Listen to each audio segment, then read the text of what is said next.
सही बात कही है कि दूसरों की तकलीफों का आनंद लेना बंद कर दीजिए, वरना ईश्वर आपको वही तोहफे में दे देंगे, क्योंकि भगवान वही तोहफा देते हैं जिसमें हमें आनंद आता है।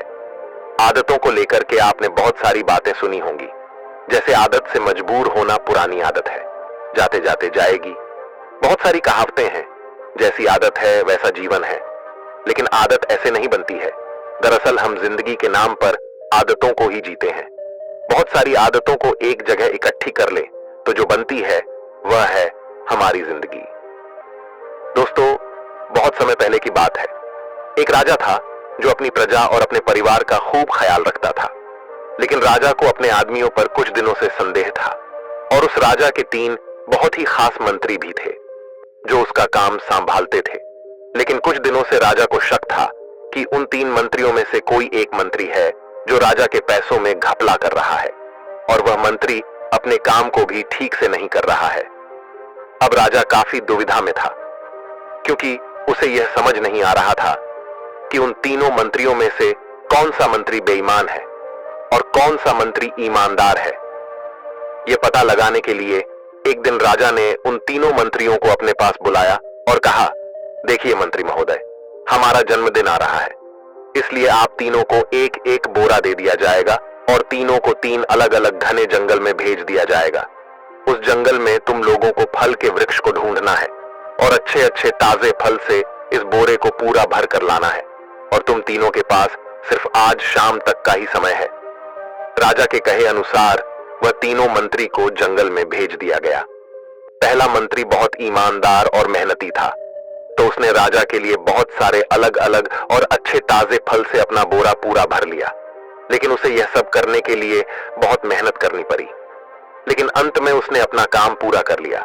वह बहुत थक चुका था और उसने अपना काम ईमानदारी से भी किया था। अब दूसरा मंत्री जो था वह बहुत ही चालाक था। उसने सोचा कि राजा के पास इतना समय तो नहीं है कि वह यह सब जांच करे कि मैंने अच्छे फल लाए हैं या खराब। तो बिना ज्यादा मेहनत किए उसे जितने फल जमीन पर मिले उसने वह अपने बोरे में रख लिया, बिना यह सोचे कि वह अच्छे हैं या खराब। जमीन के फल बहुत ज्यादा खराब थे। वह आराम से वृक्ष के नीचे बैठ गया। अब तीसरा मंत्री जो था वह बहुत ही ज्यादा बेईमान और आलसी था। उसने सोचा कि राजा सिर्फ बोरे की लंबाई और वजन ही देखेगा, यह नहीं देखेगा कि उस बोरे के अंदर क्या है और कितनी अच्छी और खराब चीजें हैं। तो उस तीसरे मंत्री ने बिना कुछ सोचे समझे अपने बोरे को सूखे पत्तों और कुछ छोटे छोटे पत्थरों से भर लिया। इसके बाद वह भी वृक्ष के नीचे बैठ गया और शाम होने का इंतजार करने लगा। राजा के कहे मुताबिक समय समाप्त हो चुका था, शाम भी हो चुकी थी। अब वह तीनों मंत्री भी एक साथ अपने अपने बोरे के साथ राजा के महल में वापस आ गए।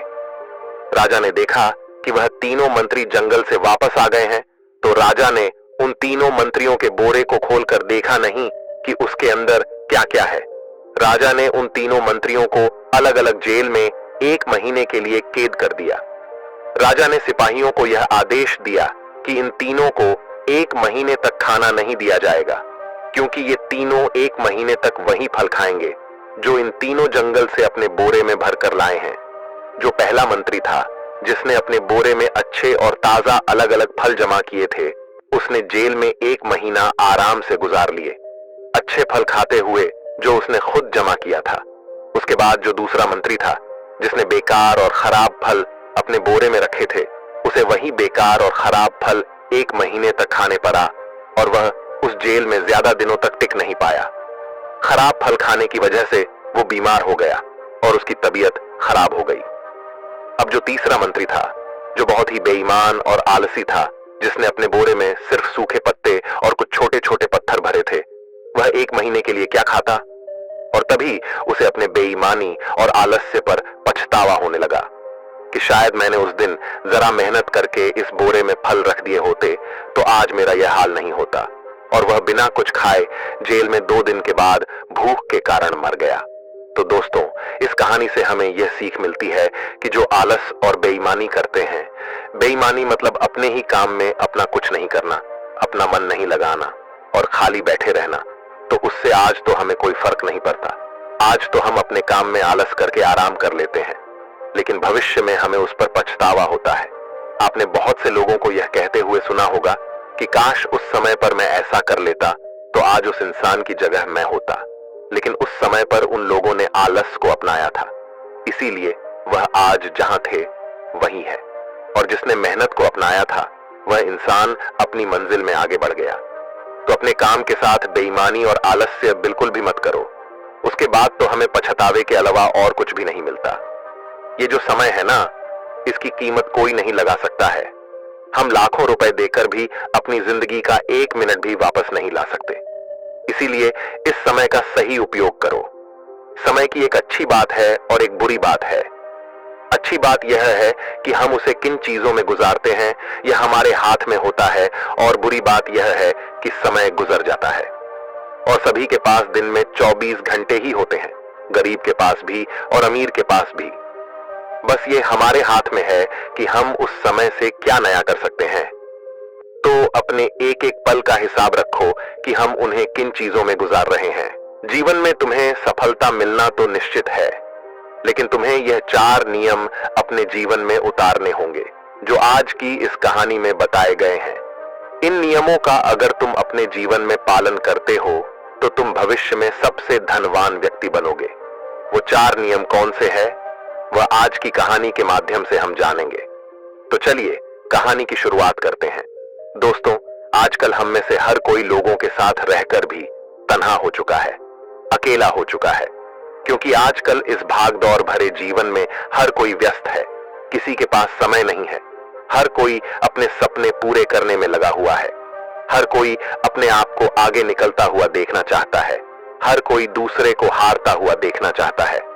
खास तौर पर आज की जो युवा पीढ़ी है वह सबसे ज्यादा तन्हा और निराश महसूस करती है, क्योंकि आज की युवा पीढ़ी अपने लक्ष्य को लेकर चिंतित रहती है, परेशान रहती है। कुछ लोग तो ऐसे भी होंगे जो अपने जीवन में कुछ बहुत दिग्गज करने का सोच रहे होंगे, लेकिन कभी कभी हमारे सामने कुछ ऐसी विषम परिस्थितियां आ जाती हैं जो हमें अंदर तक खोखला कर देती हैं।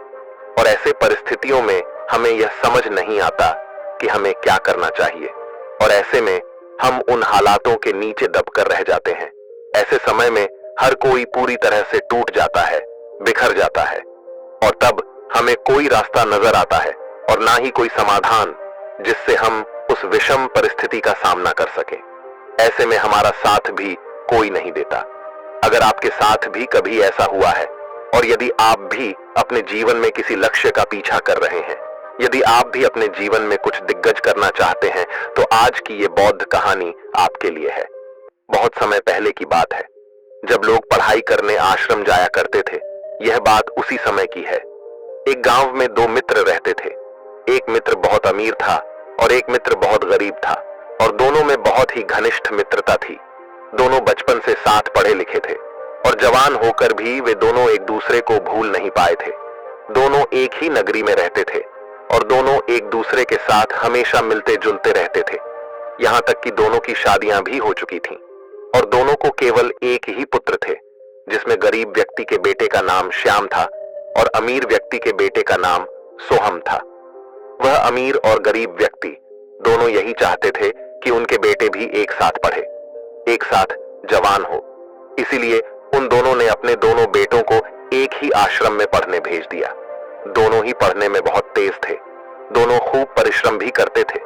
लेकिन जहां श्याम अपने गुरु के उपदेशों को सुनने के बाद, उनसे शिक्षा ग्रहण करने के बाद, उनकी बताई हुई हर एक बात को अकेले में जाकर स्मरण करता था, वहीं पर दूसरी तरफ अमीर व्यक्ति का बेटा सोहम अपने गुरु द्वारा दिए गए ज्ञान को सुनने के बाद जब वह आश्रम से निकलता तो अपने दोस्तों के साथ मौज मस्ती में लग जाता था, जिस कारण वह पढ़ाई में बहुत कमजोर होता जा रहा था।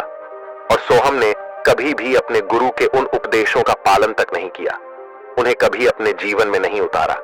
ऐसे ही देखते देखते काफी समय बीत गया, और अब श्याम जरेनिया, जो कि गरीब व्यक्ति का बेटा था, वह और भी ज्यादा होनहार हो चुका था। वह आश्रम के सबसे होनहार शिष्यों में गिना जाने लगा, और उसकी लोग खूब प्रशंसा भी करते थे। इसी प्रकार समय बीतता गया, और समय के साथ साथ दोनों में बहुत फर्क भी आ चुका था। दोनों की शिक्षाएं पूरी हो चुकी थीं, और शिक्षा पूरी होने के बाद वे दोनों अपने अपने घर को लौट गए। घर लौटने के बाद गरीब व्यक्ति का बेटा श्याम अपने पिता से कहता है, पिताजी, अब मैं व्यवसाय करना चाहता हूं, मुझे कुछ धन चाहिए। इस पर श्याम का पिता कहते हैं, बेटा, मैं तो बहुत गरीब हूं, मेरे पास इतना धन नहीं कि तुम्हें व्यापार करने के लिए धन दे सकूं। तभी श्याम कहता है, पिताजी, आप अपने मित्र धनी सेठ से क्यों नहीं कहते, वह मुझे कुछ धन कर्ज में दे दे और मैं उनका कर्ज जल्दी लौटा दूंगा। श्याम के पिता अपने बेटे की बात मान जाते हैं और वह अपने उस धनी सेठ मित्र के पास पहुंचते हैं। वह उससे कुछ कर्ज लेते हैं और अपने बेटे श्याम को दे देते हैं, जिससे श्याम अपना नया व्यवसाय शुरू कर पाता है। उधर दूसरी तरफ उस धनी सेठ का बेटा अर्थात सोहम भी एक नया व्यवसाय शुरू करता है, लेकिन सोहम को व्यापार करने की इतनी समझ नहीं थी। वह यह समझ नहीं पा रहा था कि वह अपने व्यापार को कैसे आगे ले जाए। वह ना तो लोगों से मिल पाता था और ना ही अपने काम पर ध्यान दे पाता था। वह तो केवल अपने दोस्तों के साथ मौज मस्ती करने में अपना ज्यादा समय बिता देता था, जिस कारण उसे अपने व्यापार में बहुत घाटा हुआ। फिर उसने वह व्यापार बंद करके एक नया व्यापार शुरू किया, लेकिन हमेशा की तरह इस बार भी उसका व्यापार नहीं चला और उसे इस बार भी व्यापार में अत्यधिक घाटा सहना पड़ा। फिर उसके एक मित्र ने उसे सलाह दी कि मित्र, तुम कोई नया व्यापार क्यों नहीं करते? तुम चाहो तो सब्जियों का व्यापार कर सकते हो। सोहम ने अपने मित्र की बात मान ली और सब्जियों का व्यापार शुरू किया, लेकिन वह इस व्यवसाय को भी ठीक ढंग से नहीं कर पा रहा था, जिस कारण से उसे इस व्यवसाय में भी नुकसान हुआ। उधर दूसरी तरफ श्याम ने जो छोटा सा व्यापार शुरू किया था, उसने अब अपने व्यापार को तरक्की की ऊंचाइयों पर पहुंचा दिया था। उसका व्यापार उन्नति पर था।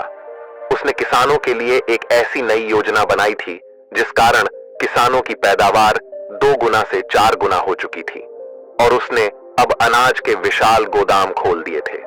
अब दिग्गज व्यापारी उसी के पास से अनाज ले जाया करते थे, जिससे श्याम को आमदनी में बहुत मुनाफा हो रहा था और साथ ही साथ श्याम ने अपनी आमदनी को विभिन्न प्रकार के व्यवसायों में भी लगा दिया था, जिससे देखते ही देखते श्याम उस नगर का सबसे अमीर व्यापारी बन चुका था। जहां एक तरफ एक गरीब व्यक्ति अमीर बन चुका था, वहीं पर दूसरी तरफ एक अमीर व्यक्ति का बेटा अर्थात सोहम ने अपने पिता की सारी संपत्ति धीरे धीरे करके लुटा दी थी। उनका सारा धन बर्बाद कर दिया था और वह अब धनवान से गरीब हो चुका था। जब सोहम को यह बात पता चली कि श्याम अत्यधिक धनवान हो चुका है और वो इस नगर का सर्वश्रेष्ठ धनवान व्यक्ति है, तो उसके मन में ईर्ष्या उत्पन्न होने लगी। वह यह सोचने लगा कि आखिर यह कैसे संभव है, आखिर वह इतना धनवान कैसे बन गया। हमने साथ में ही शिक्षा ग्रहण की थी और मैं तो पहले से ही धनवान था, फिर उसमें मुझसे ज्यादा समझ कैसे है। आखिर उसने ऐसा क्या किया है जो वह इतना धनवान व्यक्ति बन गया और मैं जो इतना धनवान था आज बहुत गरीब हो चुका हूं। यह बात सोहम के मन में चल ही रही थी कि तभी उसे ध्यान आया कि हो सकता है कि गुरुवर ने ही श्याम को कुछ ऐसी बातें सिखाई हों जिससे वह अपने व्यापार में उन्नति करता जा रहा है और मैं अपने व्यापार में घाटा सहता जा रहा हूं। इसके बाद उसने तय किया कि वह जाकर अपने उन गुरुवर से ही मिलेगा और उनसे ही इस बारे में पूछेगा। अगले दिन सुबह सुबह सोहम अपने गुरुवर के पास पहुंच जाता है। आश्रम पहुंचकर वह अपने गुरुवर को प्रणाम करता है और उनसे कहता है, हे गुरुवर, आप तो धोखेबाज निकले। आपने श्याम को कोई ऐसा ज्ञान, कोई ऐसी विद्या सिखाई है जो आपने मुझे नहीं सिखाई। यह सुनकर वह गुरु बहुत आश्चर्यचकित हुए और वह बहुत शांति से सोहम से पूछते हैं, क्या बात है सोहम, आखिर क्या हुआ है, तुम ऐसा क्यों कह रहे हो? मैं तो अपने सभी शिष्यों को एक ही शिक्षा प्रदान करता हूं। मैं सभी को समान समझता हूं और सभी को समान शिक्षा भी प्रदान करता हूं। इस पर सोहन कहता है कि अगर यह बात सच है गुरुदेव, तो श्याम जो पहले इतना गरीब था वह लगातार उन्नति कैसे कर रहा है और मैं जो पहले इतना अमीर था, मैं दिन ब दिन इतना गरीब कैसे होता जा रहा हूं। आखिर वह अपने जीवन में इतना सफल कैसे हो सका? आखिर मैंने और उसने आपसे ही तो शिक्षा ग्रहण की है। हमने सारा वक्त यहीं पर बिताया है, फिर वह अपने जीवन में इतना सफल कैसे है? मैंने बहुत मेहनत की है, बहुत कोशिशें की हैं, लेकिन उसके बावजूद भी मुझे व्यवसाय में कभी कोई फायदा नहीं हुआ, बल्कि मेरा हर एक व्यवसाय नुकसान में ही चलता चला गया। मुझे हर जगह नुकसान ही मिला। आप झूठ कहते हैं। आपने उसे अवश्य कुछ ना कुछ ऐसा ज्ञान दिया है जिस कारण वह सफलता की उन ऊंचाइयों को छूता चला जा रहा है, क्योंकि वह आपका प्रिय शिष्य था, जिस कारण आप मुझसे कुछ छुपा रहे हैं। तो बताइए, आपने श्याम को ऐसा क्या ज्ञान दिया है जिसका इस्तेमाल करके वह इतना धनवान बन चुका है? सोहम की यह सारी बातें उन गुरुवर ने बहुत शांतिपूर्वक सुनी। इसके बाद वह मुस्कुराने लगे और सोहम से कहते हैं, सिर्फ मेहनत करने से यदि सफलता मिल जाती तो मजदूर जो सबसे ज्यादा मेहनत करते हैं आज वही सबसे धनवान व्यक्ति होते।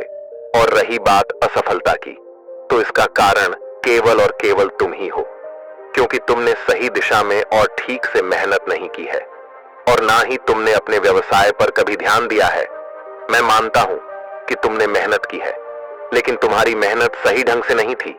यदि तुम भी शाम की तरह ठीक ढंग से मेहनत कर रहे होते तो एक ना एक दिन तुम्हें भी सफलता अवश्य मिलती।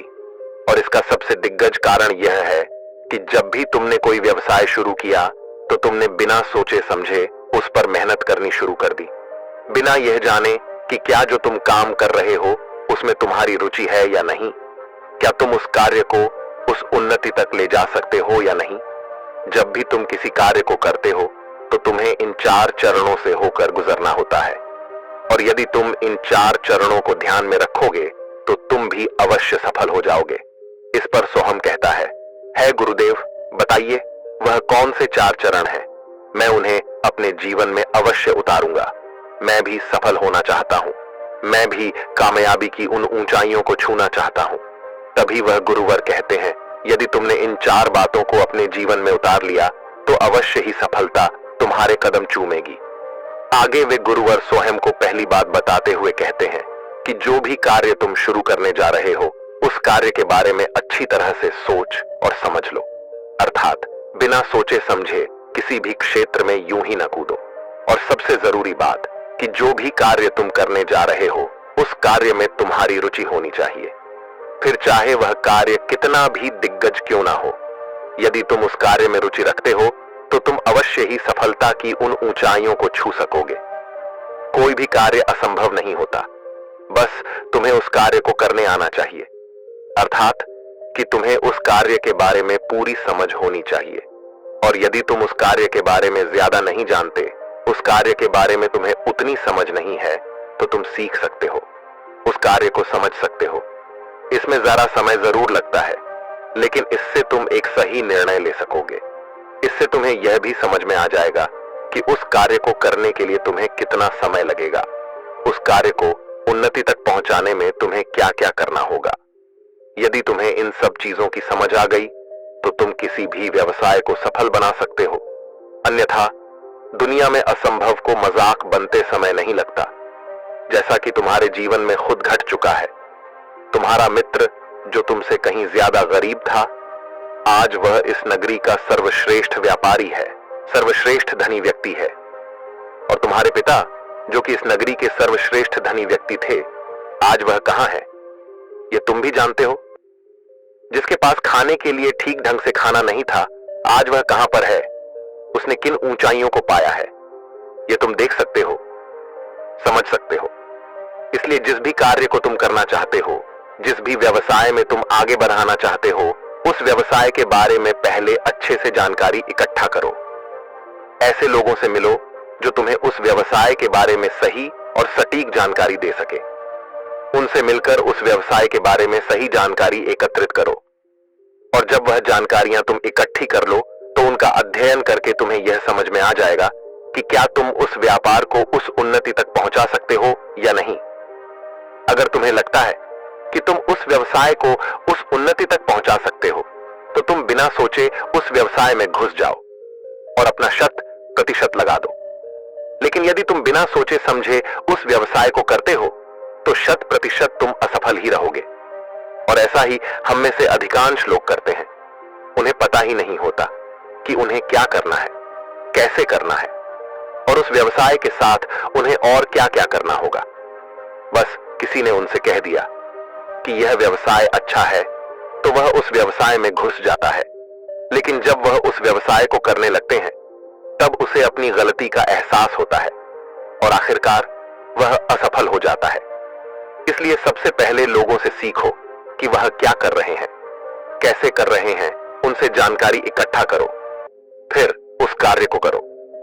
हो सकता है कि शुरू शुरू में तुम्हें इसमें परेशानी मिले, तुम्हें यह काम असंभव भी लग सकता है, लेकिन जब तुम उस कार्य को बार बार करने लगोगे तो धीरे धीरे तुम्हारे अंदर आत्मविश्वास जागने लगेगा और वह कार्य भी तुम्हें आसान लगने लगेगा, क्योंकि हर एक व्यक्ति पैदा होते ही सारी चीजें नहीं सीख लेता। वह जवान होकर हर एक चीजों को एक एक करके सीखता चला जाता है। जैसे जब तुमने पहली बार लिखना शुरू किया था तो क्या तुम्हें अच्छी तरह लिखना आता था? नहीं, लेकिन धीरे धीरे तुमने उस पर निरंतर अभ्यास किया, उसे समझा, उसे परखा और फिर धीरे धीरे तुम लिखने में निपुण हो गए। और आज यदि तुम चाहो तो आंखें बंद करके भी वह ज्ञान लिख सकते हो। इसी प्रकार यदि तुम किसी क्षेत्र में आगे बढ़ना चाहते हो तो तुमसे कई बार गलतियां भी होंगी, लेकिन इसका अर्थ यह नहीं है कि तुम उस क्षेत्र को त्याग दो, बल्कि उस पर निरंतर अभ्यास करते रहो। अपनी गलतियों के बारे में सीखो, समझो, उसे सुधारो, जिससे तुम्हारे लिए हर परिस्थितियां आसान होती चली जाए, हर तकलीफें सुलझती चली जाए और तुम अपने व्यवसाय को, अपने लक्ष्य को पाने की ओर और तेजी से आगे बढ़ते चले जाओगे। हर क्षेत्र में कोई ना कोई ऐसा गुरु है जिससे तुम सीख सकते हो, समझ सकते हो, तो उनसे सीखो और आगे बढ़ो। आगे वह गुरुवर सोहम से कहते हैं कि अपनी क्षमताओं को पहचानो, अपनी क्षमताओं पर यकीन करो, लेकिन सही दिशा में मेहनत करो, क्योंकि तुमने तो देखा ही होगा कि अधिकांश लोग शुरू शुरू में अपने लक्ष्य के प्रति बहुत जोश से भरे होते हैं और वह अपने लक्ष्य को पाने के लिए शुरुआत बहुत तेजी से करते हैं, लेकिन जैसे जैसे समय बीतता जाता है उनका यह जोश खत्म होता चला जाता है और उनकी रफ्तार भी बहुत धीमी हो जाती है।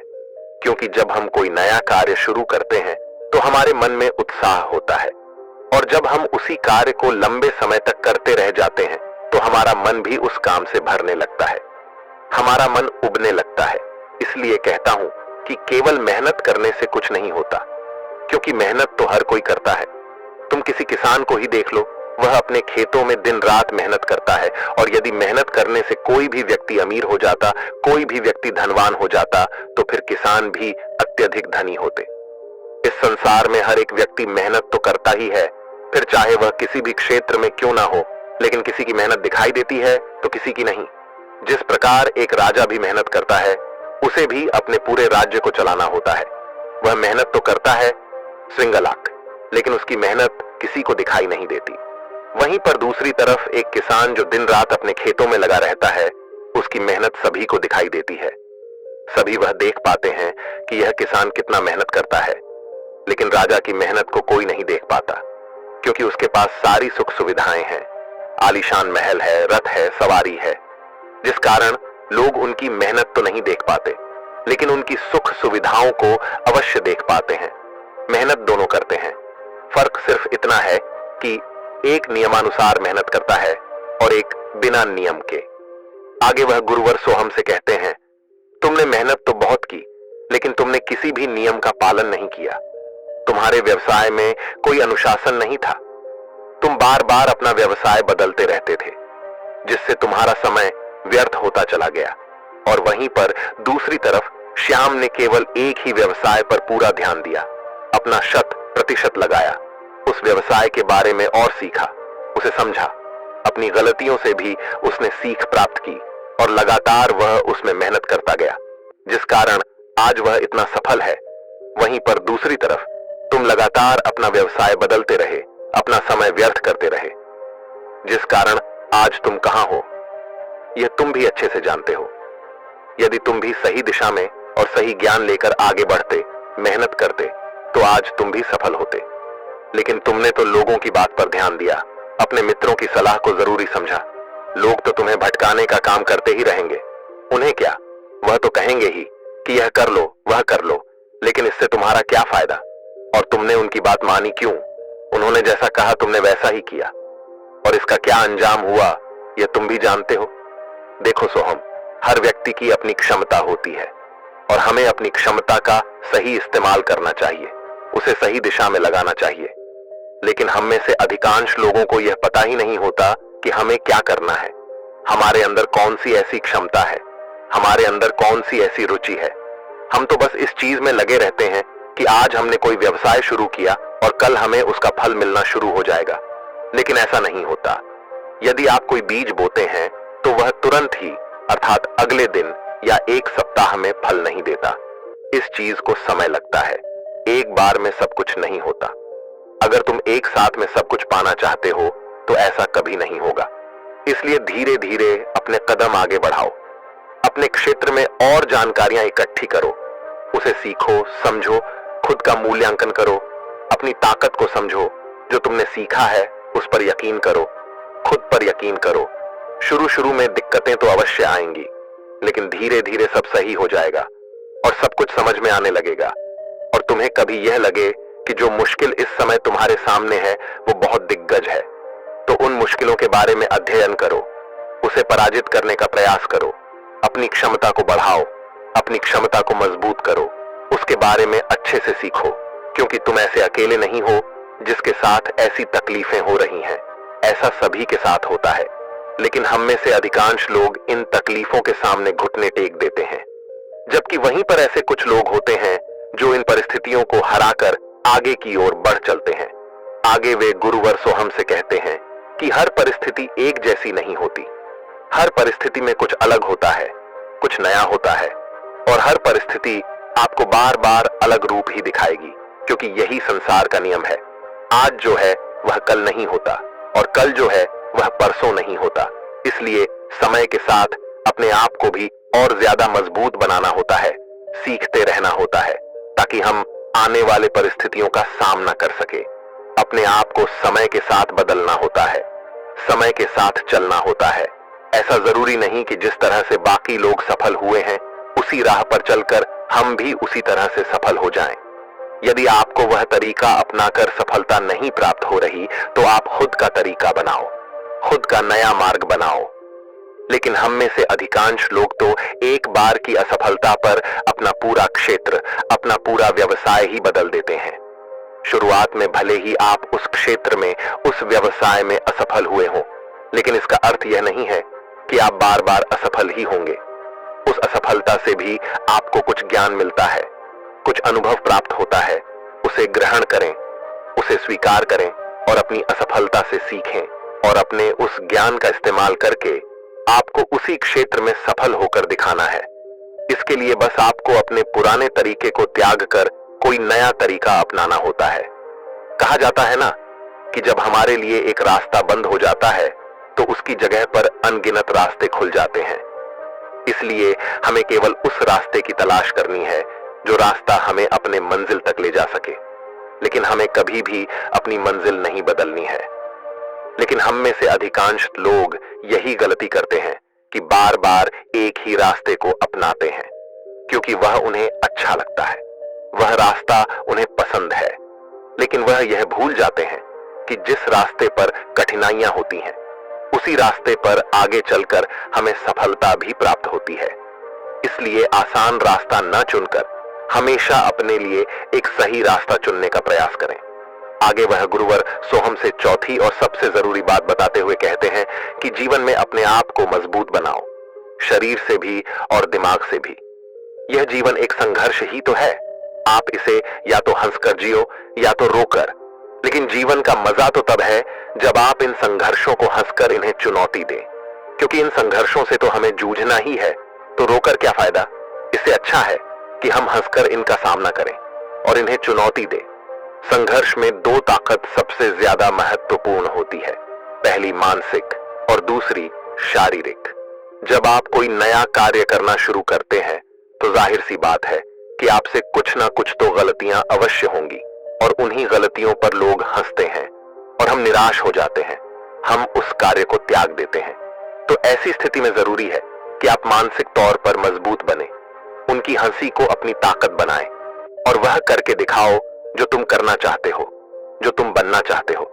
इसी प्रकार जब हमें कोई भला बुरा कहता है तब भी हमें बहुत बुरा लगता है और हम निराश होने लगते हैं, हम चिंतित होने लगते हैं, हमें लगता है कि हमारे चारों तरफ केवल दुख ही दुख है। लेकिन ऐसी स्थिति में हमें मानसिक तौर पर मजबूत बनाना चाहिए। हमें उनकी बातों पर ध्यान नहीं देना चाहिए, क्योंकि वह तो हमेशा हमें तोड़ने का ही काम करेंगे। लेकिन हमें अपने आप को जोरे रखना है, अपने आप को मजबूत बनाए रखना है। हमारे जीवन में सबसे बड़ा योगदान हमारे माता पिता का ही होता है, जो हमें हमेशा मजबूत बनाए रखते हैं, हमें हमेशा ताकत देते हैं, हिम्मत देते हैं।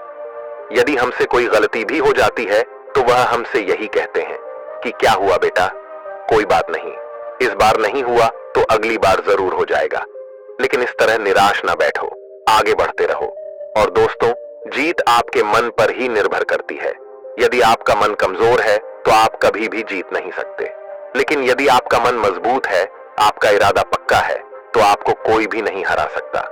यदि आप अपने मन के मित्र बन जाएं, तो आपको कोई भी काम मुश्किल नहीं लगेगा। लेकिन वहीं पर यदि आपका मन ही आपका शत्रु बन बैठा है और आपको हर वक्त भटकाने का प्रयास कर रहा है, तो आप कुछ देर तो उसे नियंत्रित कर सकते हो, लेकिन उसके बाद वह आपको अवश्य ही हरा देगा और आपको आपके काम से दूर ले जाएगा। इसलिए अपने मन को नियंत्रित करना भी आवश्यक है, उसे मजबूत बनाना भी आवश्यक है। और इतना ही नहीं, आपको अपने शरीर पर भी ध्यान देना जरूरी है, क्योंकि यह ताकत, यह उत्साह हमारे अंदर तभी पनपेगी जब हम पूरी तरह से स्वस्थ होंगे।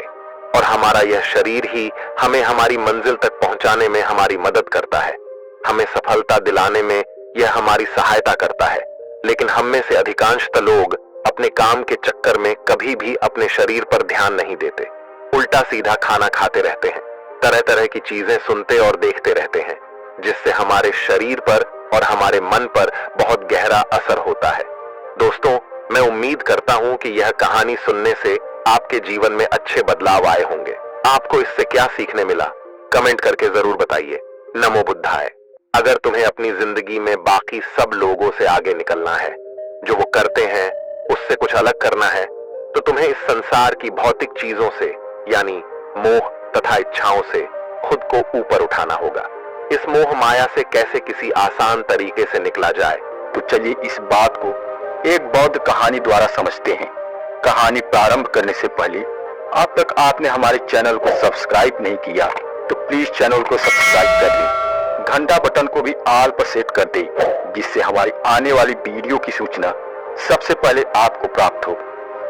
बहुत समय पहले की बात है, एक नगरी में एक साधु रहते थे। एक दिन वो साधु बीच बाजार में जोर जोर से हंस रहे थे। सभी लोगों को लग रहा था कि ये कोई पागल है, लेकिन उनमें से एक युवक उनके पास उनसे सवाल करता है, आप पागल तो नहीं लग रहे, तो फिर ऐसे बीच बाजार में क्यों हंस रहे हो? आते जाते लोग आपको मूर्ख समझ रहे हैं। वो साधु उससे कहता है, बेटा मैं जो देख रहा हूं उसी पर हंस रहा हूं, अगर तुम उसे देख लोगे तो तुम भी हंसने लगोगे। उस युवक को थोड़ा अजीब लगा। वो उनसे पूछने लगा, आप क्या देख पा रहे हैं जो मैं नहीं देख रहा?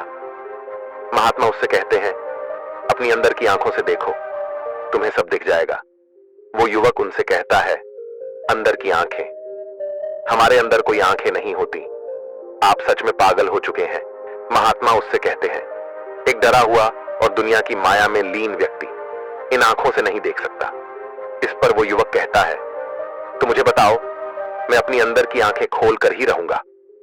उसकी इतनी बात सुनकर वो साधु और जोर जोर से हंसने लगे। कुछ देर बाद वो उससे कहते हैं, बेटा ये इतना आसान नहीं है, इसके लिए हिम्मत चाहिए। तुम जैसे डरपोक लोग ऐसा कभी नहीं कर सकते। उस युवक इतनी बात सुनकर एक चोट लगी। वो उस भिक्षुक से कहता है, तुम मुझे बताओ कि मैं अपनी अंदर की आंखें कैसे खोल सकता हूं। मैं तुम्हारे साथ रहने के लिए, तुम्हारा शिष्य बनने के लिए भी तैयार हूं। उस साधु को उस युवक की आंखों में आग दिख रही थी। वो उसे अपनी कुटिया में ले गए। अब वो व्यक्ति उन गुरु के साथ उनकी कुटिया में ही रहता था। एक दिन वो महात्मा उससे कहते हैं, चलो मेरी कुटिया की सफाई करो और फिर मेरे लिए भिक्षा मांग के लेकर आना, और मुझसे कोई भी सवाल मत पूछना। वो युवक चुपचाप उन साधु की बात मान लेता है।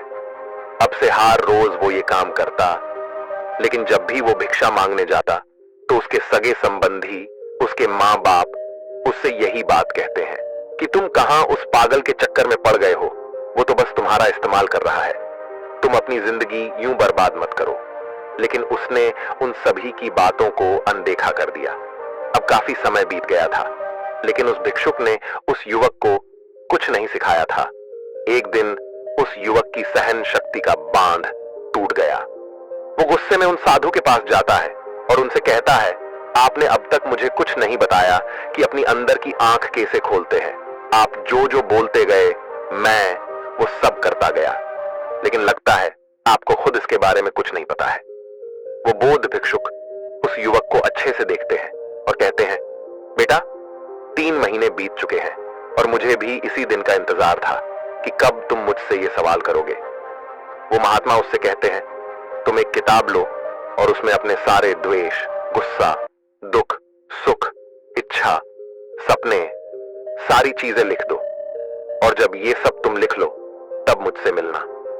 उसने उनकी ये बात मान ली। उसे ये सब लिखते हुए पूरा 1 सप्ताह बीत गया। लिखने के बाद वो सीधा उन महात्मा के पास जाके कहता है, गुरुदेव जैसा आपने कहा था, मैंने अपने सारे भाव इस पुस्तक में लिख दिए हैं। वो महात्मा उससे फिर पूछते हैं कि कुछ बचा तो नहीं? वो उस युवक से कहते हैं, अब मेरा एक और काम करो, जो चीजें तुमने इस पुस्तक में लिखी है उन्हें खुद से बाहर करके आओ। वो युवक उनकी ये हुए मानते हुए वहां से चला जाता है, लेकिन काफी समय तक वो युवक उन महात्मा से नहीं मिलता। अब 3 सप्ताह बीत चुके थे। एक दिन वो महात्मा फिर बाजार में खड़े होकर जोर जोर से हंस रहे थे। तभी वहां वही युवक आकर उनके समान ही जोर जोर से हंसने लगा। वो महात्मा उससे पूछते हैं, क्या हुआ बेटा, क्या तुम्हारी अंदर की आंखें खुली? वो लड़का उनसे कहता है, हां गुरुदेव, और अब मुझे इस दुनिया पर हंसी आ रही है, क्योंकि यहां सब लोग व्यर्थ की चीजों के पीछे भागते जा रहे हैं। वो महात्मा उससे पूछते हैं, क्या तुमने जो जो अपनी पुस्तक में लिखा था उन्हें हटा दिया? वो युवक इस पर कहता है, हां गुरुदेव, जैसा आपने कहा था मैंने वैसा ही किया, और इन चीजों के जाते ही मुझे इतना एहसास हो गया कि हमारी जिंदगी में इनके अलावा कुछ था ही नहीं। इन सभी चीजों के लिए ही इंसान भागता रहता है, अपने सुख के लिए, अपने मोह की पूर्ति के लिए। वो इतना भागता रहता है, तरह तरह की बातें सुनते हैं। उस युवक की ये सारी बातें सुनकर वो ये समझ चुके थे कि वो इस दुनिया को समझ चुका है। दोस्तों, क्या आपने अपने जीवन को इस नजरिए से देखने का प्रयास कभी किया है? हम सब इन चीजों को छोड़ना चाहते हैं ताकि हम अपना जीवन शांति से जी सके। तो अभी अपनी आंखें बंद करके ध्यान से इन चीजों के परे होके सोचिए कि इनके बिना आप क्या है। इससे धीरे धीरे आपकी आंखें खुलेंगी और आपको लोगों को बातों से कोई फर्क नहीं पड़ेगा, जिससे आप शरीर स्वस्थ होगा और अंदर से ऊर्जावान होगा तो ज्यादा विचार नहीं आएंगे और बुद्धि दिन ब दिन तेज होती जाएगी। इसके पीछे एक रहस्य है। आज इसी रहस्य के बारे में हम गौतम बुद्ध की कहानियों के माध्यम से जानेंगे। तो बिना देर किए चलिए उन कहानियों की शुरुआत करते हैं। पहली कहानी, ये 10 आदतें जिंदगी बदल देंगी। एक बार एक आदमी एक बौद्ध भिक्षु के पास गया और बोला कि मैं अपने शहर का एक व्यापारी हूँ। मेरा पूरा दिन अपने व्यापार के काम में ही बीत जाता है। इस वजह से मुझे ज्यादा खाली समय नहीं मिल पाता है। ज्यादा खाली समय नहीं मिल पाने के कारण और हर समय व्यस्त रहने के कारण मुझे ज्यादा खाली समय नहीं मिल पाता है, जिस समय मुझे तनाव महसूस होने लगा है। पिछले कई महीनों से मैं अपना कोई भी काम ठीक से नहीं कर पा रहा हूँ। अब मेरा कुछ भी करने का मन नहीं करता। मुझे काम को टालने की आदत हो गई है। मैं बहुत आलसी हो गया हूँ और चिड़चिड़ा हूँ। मेरी इन आदतों के कारण मैं आजकल बहुत चिंतित और बेचैन रहने लगा हूँ।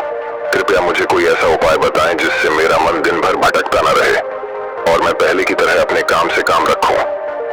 बौद्ध भिक्षु ने उस व्यक्ति की सारी बातें ध्यान से सुनी और फिर कहा कि आपकी समस्या आपके व्यस्त होने की नहीं है, काम करो, बल्कि अपने काम को बोझ समझो। और कोई भी व्यक्ति अपने काम को बोझ तभी समझता है जब वह अपनी वर्तमान नौकरी को नजरअंदाज कर रहा होता है और केवल अपनी भविष्य की नौकरी के बारे में सोचता रहता है और उसके लिए मन में योजनाएं बनाता रहता है कि मैं इस काम को ऐसे ही करूंगा, भविष्य में इसे इतना बड़ा बनाऊंगा। और जब कोई व्यक्ति किसी काम के बारे में सिर्फ सोचता रहता है लेकिन उसे पूरा करने के लिए कोई ठोस कदम नहीं उठाता, तो वह उस काम को लेकर तनाव से घिर जाता है और फिर वह नौकरी उसके लिए बोझ बन जाती है। यह सुनकर वह व्यक्ति बोला, हाँ संत, आपने तो मेरे मन की बात कह दी। मैं भी पिछले कुछ महीनों से हर रोज अपने काम पर ध्यान देने की बजाय अपने बिजनेस के भविष्य के बारे में सोचता रहता हूँ कि कहीं मेरा बिजनेस कम ना हो जाए। भविष्य में कोई अन्य व्यापारी मेरे व्यापार क्षेत्र में अतिक्रमण न कर ले। और भी ऐसी कई नकारात्मक बातें मेरे दिमाग में चलती रहती हैं, जिसके कारण मैं अपने आज के बिजनेस पर ध्यान नहीं दे पा रहा हूँ। यह सुनकर बौद्ध भिक्षु ने कहा, हम अपने विचारों में जितनी बड़ी समस्याएं बनाते हैं, असल जिंदगी में समस्याएं इतनी बड़ी नहीं होती। आपको बस अपने आज पर ध्यान केंद्रित करने की जरूरत है, बाकी सब चीजें अपने आप ठीक हो जाएंगी।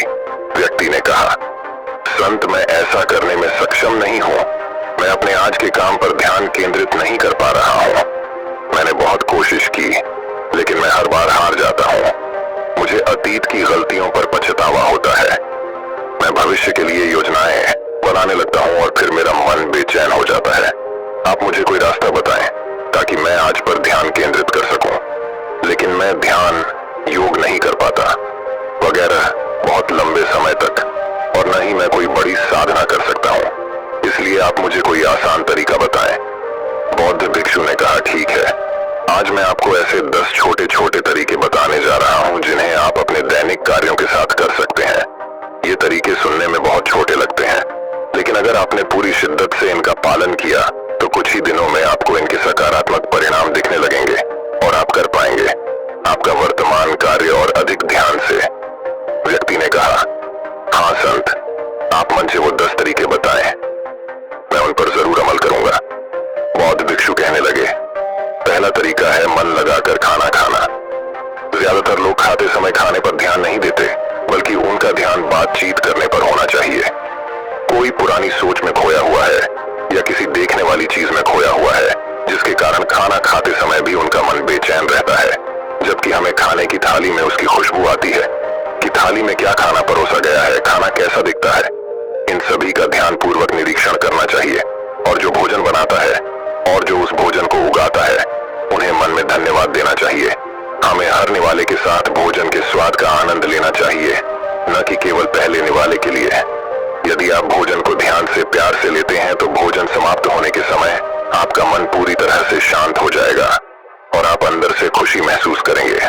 और यही कारण है कि पुराने भारतीय समाज में मौन रहकर भोजन करने की परंपरा रही है, क्योंकि मौन रहकर मन लगाकर भोजन करना भी ध्यान का एक तरीका है। और सिर्फ खाना खाते समय ही नहीं, बल्कि आप रोजमर्रा के काम जैसे चलना, नहाना, साफ सफाई आदि भी ध्यान से करेंगे तो आप पूरे दिन खुशियों और अनंतता से भरे रहेंगे। बौद्ध भिक्षु ने कहा, दूसरा तरीका यह है कि आप अपनी सांसों पर ध्यान दें। सांस लेना एक प्राकृतिक और लयबद्ध प्रक्रिया है जो स्वाभाविक रूप से चलती रहती है। जब हम अपनी सांसों पर ध्यान देते हैं तो यह हमें मन से शरीर की ओर ले जाती है। परिणाम स्वरूप हम अपने विचारों के भ्रम, भय और चिंता से मुक्त हो जाते हैं, और इसे आप किसी भी समय कर सकते हैं। बुद्ध द्वारा बताई गई ध्यान की विधि में बताया गया है कि अपनी आने और जाने वाली सांसों पर ध्यान केंद्रित करें।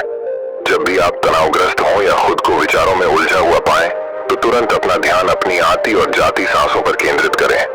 कुछ क्षण बाद में आप महसूस करेंगे कि आप शांत हो गए हैं, आपका सारा भ्रम, आपका सारा तनाव दूर हो गया है। और यदि आप लंबे समय तक अपनी सांस रोकते हैं तो ध्यान केंद्रित करने की आदत डालें। इससे सबसे खराब स्थिति में भी आप खुद को शांत रख पाएंगे और अपने वर्तमान कार्यों पर अधिक समय तक ध्यान केंद्रित कर पाएंगे। सांसों पर ध्यान देना हमें याद दिलाता है कि हम कौन हैं। हमें यह एहसास होता है कि हम वह विचार नहीं है जो अभी हमारे अंदर चल रहा है, बल्कि हम उससे अलग हैं, हम उससे ऊपर हैं। दोस्तों, हमको कोई नहीं सकता, सिर्फ अपनी सांसों पर ध्यान देने से बहुत कुछ पता चल सकता है। नए आयाम हमारे पूर्वजों ने सिर्फ अपनी सांसों को कैसे नियंत्रित किया जाए इस पर बहुत काम किया। ऐसे काम कर सकते हैं जो सामान्य मानव जीवन से परे हैं, जबकि हम अपनी सांसों पर ध्यान देकर खुद को ऐसी स्थिति में ला सकते हैं जिससे जीवन में कोई भी उतार चढ़ाव हमें परेशान नहीं कर से। बौद्ध भिक्षु ने उस व्यक्ति से कहा, तीसरा तरीका है अपनी इंद्रियों से जुड़ना। हमारे पास 5 इंद्रियां हैं, नाक, त्वचा, जीभ, कान और आंख हमारे शरीर के प्रवेश द्वार हैं। लेकिन जब हम विचारों में खो जाते हैं तब हम अपनी इंद्रियों को महसूस नहीं कर पाते। हमारे आसपास क्या हो रहा है, गंध कैसी है, क्या आवाजें आ रही हैं। जब तक ये सभी चीजें इतनी मजबूत न हो जाएं कि हमारा ध्यान अपनी ओर खींच लें। हम बस बेहोशी में जीते रहते हैं, इसलिए अपने आसपास की चीजों को बहुत ध्यान से देखने की आदत डालें। जैसे ठंडी हवा को अपने शरीर से टकराते हुए महसूस करें, बगीचे में खिलते रंग बिरंगे फूलों को देखें, उसकी सुंदरता को देखें, पक्षियों की आवाज सुनें, कुछ देर के लिए उगते और डूबते सूरज को देखें। ये सभी छोटी छोटी चीजें आपको आपके वर्तमान से जोड़ देंगी। अगर आप अपने जीवन में शांति और आनंद का अनुभव करना चाहते हैं तो आपको अपने आसपास की चीजों पर ध्यान देना होगा। आपको एक पल रुक कर देखना होगा, उन्हें व्यापार से देखें और उन्हें महसूस करें। बौद्ध भिक्षु ने कहा, चौथा तरीका यह है कि अपने मन में उठने वाली नकारात्मक भावनाओं का निरीक्षण करें। परेशान होना, निराश होना या गुस्सा आना इंसानों में आम बात है, लेकिन हमें ऐसी भावनाओं में नहीं बहना चाहिए। लेकिन जब भी हम ऐसा करते हैं, किसी तरह का हमारे अंदर नकारात्मक भावनाएं, तो हमें इन भावनाओं पर ध्यान देना चाहिए। जैसे जब आपको गुस्सा आता है या कुछ गलत करने का मन करता है, तो उस वक्त आपके मन में किस तरह के विचार उठ रहे होते हैं। तो थोड़ा रुकिए, थोड़ी देर में आपको लगेगा कि आप वो विचार नहीं है, आप उनसे अलग हैं। आप उन्हें देखते रहें और थोड़ी देर में वो सारे नकारात्मक विचार गायब हो जाएंगे। और अगर आप हर बार ऐसा करते हैं तो आप अपनी भावनाओं पर नियंत्रण करना सीख जाएंगे। बौद्ध भिक्षु ने पांचवा तरीका बताया, अपने मन में आने वाले हर विचार पर भरोसा न करें। हमारा दिमाग हर समय अनुमान और धारणाएं बनाता रहता है जो हर बार की तरह सच नहीं होंगी। किसी व्यक्ति से मिलते हैं या कुछ नया देखते हैं तो तुरंत हमारा दिमाग उसके बारे में पूर्व धारणाएं बनाना शुरू कर देता है और फिर वह वस्तु या व्यक्ति उसे अच्छा या बुरा बनाकर हमारे सामने प्रस्तुत कर देगा और फिर हम अपने विचारों को सत्य मान लेते हैं और उस व्यक्ति या वस्तु को वैसा ही कहने लगते हैं। और कुछ लोग अपनी मान्यताओं को हल्के में ले लेते हैं और उस पर कायम रहते हैं, जबकि हमें प्रयास करना चाहिए स्वयं को किसी भी प्रकार की पूर्व धारणाओं से मुक्त रखना और पूर्ण जागरूकता के साथ चीजों को वैसे ही देखने का प्रयास करें जैसे वे वास्तव में हैं।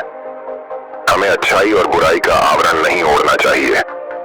यदि आप पूर्ण साक्षी के साथ वर्तमान में रहते हैं तो बिना किसी पूर्व कल्पना के कुछ भी देखें और सुने तो यह आपको शांत और तनाव मुक्त रखेगा। बौद्ध भिक्षु ने कहा, छठा तरीका यह है कि प्रतिदिन कुछ समय के लिए ध्यान का अध्ययन करें।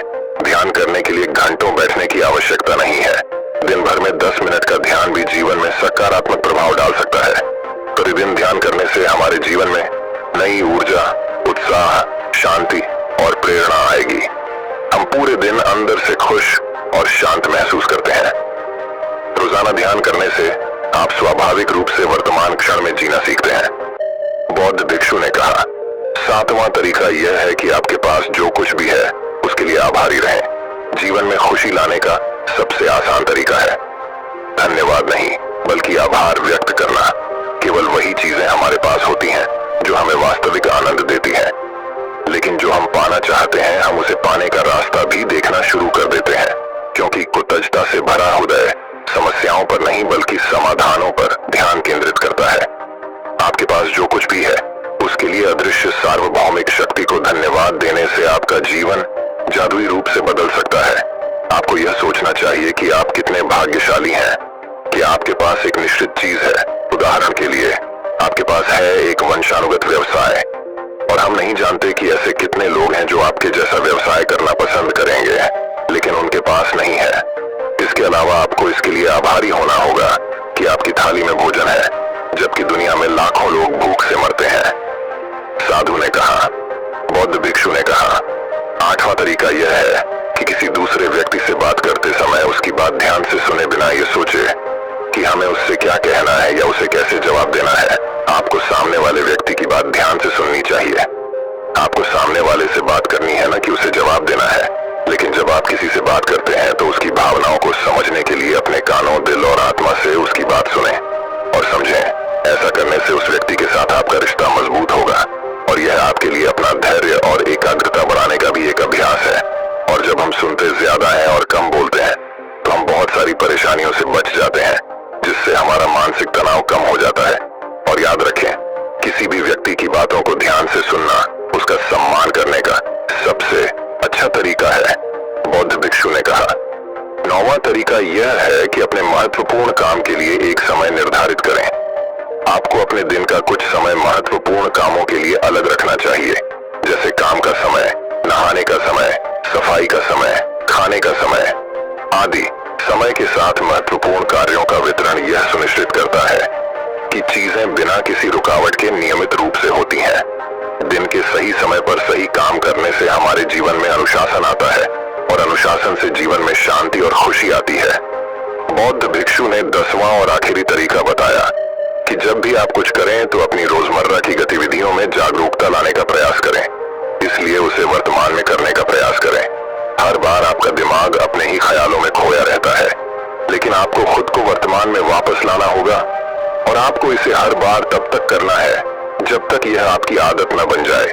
और साथ ही आप यह देखने की कोशिश करें कि उस काम को करते समय आपके अंदर किस तरह के विचार उठ रहे हैं। यह छोटा सा व्यायाम आपको वर्तमान में जीने में मदद करेगा। भिक्षु आगे कहा, शांति और आनंद कोई घटना नहीं है, बल्कि यह एक प्रक्रिया है जो हमारे जीवन के साथ चलती है, अगर हम सचेत होकर जीना सीख लें। इतना कहकर बौद्ध भिक्षु चुप हो गए और व्यापारी उसे धन्यवाद देकर चला गया। दोस्तों, आशा करता हूँ कि आपको इस कहानी से बहुत कुछ सीखने को मिला होगा। इस कहानी में बस इतना ही। तो दोस्तों, अब चलिए हमारे दूसरे कहानी की शुरुआत करते हैं। दूसरी कहानी, शरीर खुद ही ठीक करने लगेगा। बीमारी एक अनोखा रहस्य। हिमालय के तालहाटी में रहने वाले एक मुनि की प्रसिद्धि दूर दूर तक फैली हुई थी, क्योंकि ये लोगों के मन की शक्ति है, लोगों के विश्वास की शक्ति है और अपनी जीवन शक्ति के बल पर वह बड़ी बड़ी बीमारियों को ठीक कर देते थे। उन्होंने आज तक कभी किसी दवा का सेवन नहीं किया था। वह लोगों की दिनचर्या में थोड़ा सा बदलाव करके ही उनकी बीमारियों को जड़ से खत्म कर देते थे। एक दिन सुबह एक बीमार व्यक्ति मुनि के पास आया। उन्होंने कहा कि मैं कई डॉक्टरों के पास गया हूं और उनकी दवा ली है, कोई आराम नहीं था।